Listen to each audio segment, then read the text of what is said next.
हम ये सभी जानते हैं कि जितने भी संधि और समझौते हुए थे प्रथम विश्व युद्ध के उपरांत, उन सभी संधि समझौतों में जो वर्साई की संधि थी सबसे महत्वपूर्ण संधि थी।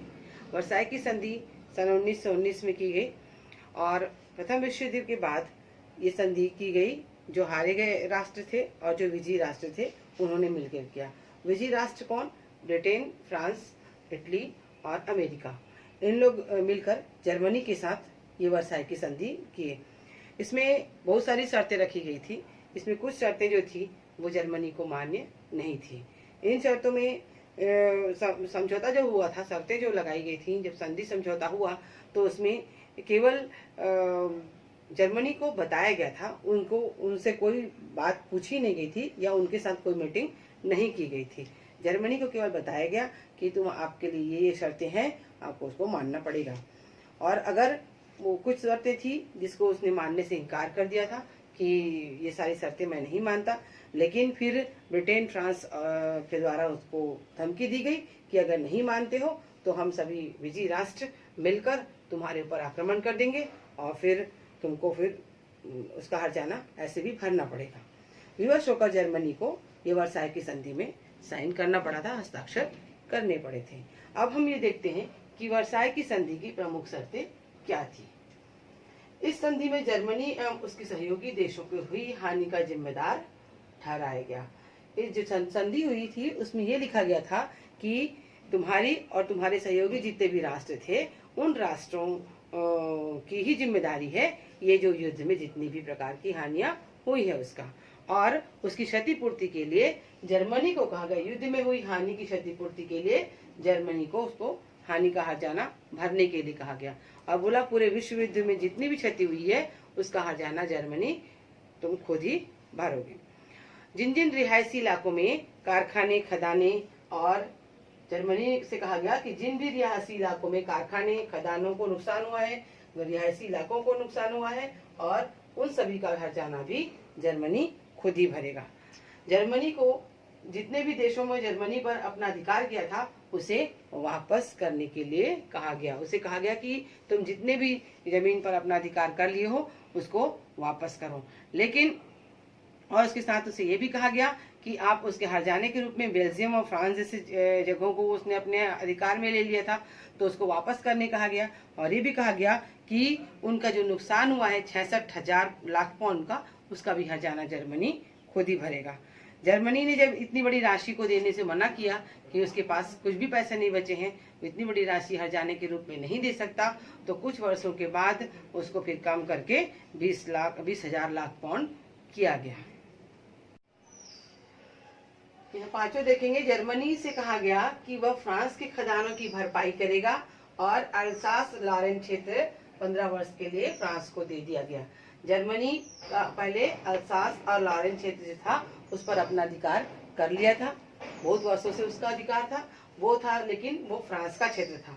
तो वो उसको ये कहा गया कि तुम अल्सास लॉरेन वाला जो खनिज पदार्थ वाला क्षेत्र है उसको वापस करोगे फ्रांस को, और उसे वापस लेकर वो खनिज क्षेत्र और उसकी भरपाई करने की भी कहा गया कि इसका जो भी नुकसान हुआ इतने सालों में उसकी भरपाई भी तुम करोगे, और साथ ही साथ 15 वर्षों के लिए उसे फ्रांस को दे दिया गया।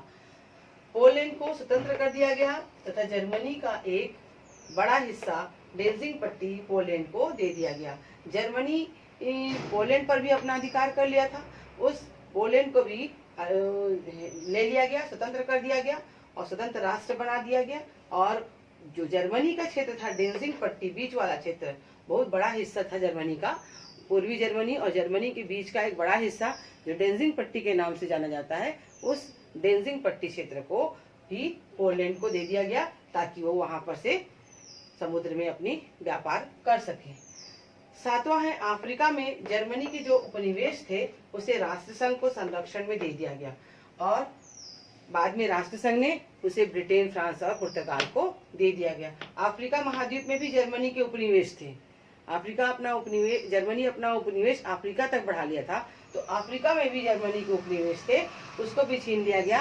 और उसको पहले तो कहा गया कि राष्ट्रसंघ के संरक्षण में रहेगा, लेकिन उसके बाद उस राष्ट्रसंघ ने उसे फ्रांस, ब्रिटेन और पुर्तगाल को दे दिया। इस तरह जर्मनी की लगभग 65,000 वर्ग किलोमीटर की जो भूमि थी कट गई और विभिन्न देशों को में बढ़ गई। जो जो वापस दूसरे देशों से लाया था, अपने में ले लिया था, उपनिवेश बना लिया था या छीन लिया था, उस सभी क्षेत्रों को छीनकर दूसरे देशों को जिसका था उसको दे दिया गया, और जिसको जो नहीं दिया गया उसको ब्रिटेन और फ्रांस और पुर्तगाल को दे दिया गया। जो स्वतंत्र नहीं होना चाहते थे उनको भी ले लिया गया और उनको ब्रिटेन फ्रांस को दे दिया गया। इस प्रकार जर्मनी के जितने भी उपनिवेश थे वो सारे उपनिवेश छीन लिए गए, और वो जहाँ जहाँ जिसको देना था वो सब जो विजयी राष्ट्रों में आपस में बंट गए। अगला हम देखते हैं कि संधि में जर्मनी को निशस्त्र कर दिया गया था। उसकी सेना 1 लाख सैनिक तक सीमित कर दी गई थी।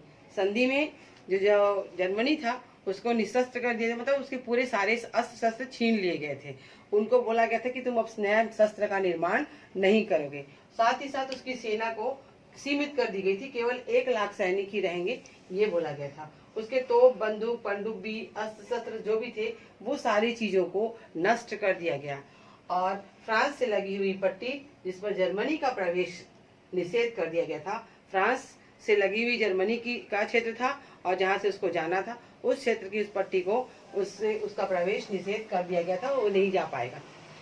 एक संधि के माध्यम से ऑस्ट्रिया हंगरी को अलग कर दिया गया। एक संधि हुई जिसमें से ऑस्ट्रिया और हंगरी एक साथ मिलना चाहते थे, उनको दोनों को अलग अलग राष्ट्र बना दिया गया। साथ ही साथ ऑस्ट्रिया और जर्मनी का भी विलय होने वाला था। ऑस्ट्रिया और जर्मनी भी अपना विलय करना चाहते थे।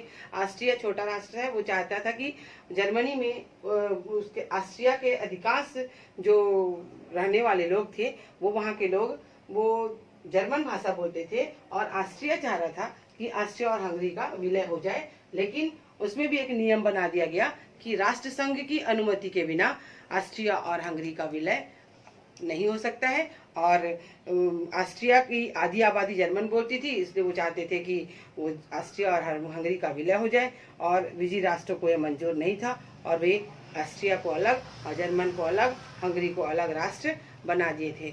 इस प्रकार से हम देखते हैं कि वर्साई की संधि में केवल जर्मन को नीचा दिखाने के लिए ही विजयी राष्ट्रों के द्वारा बनाई गई एक संधि समझौता थी।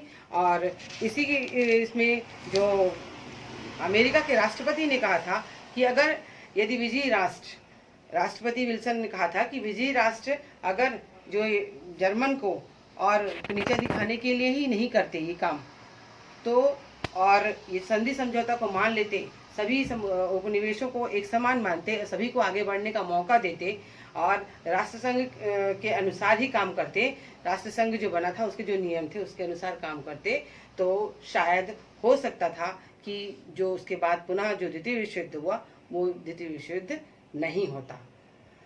इस प्रकार ये प्रथम विश्व युद्ध का पाठ यहीं पर समाप्त होता है।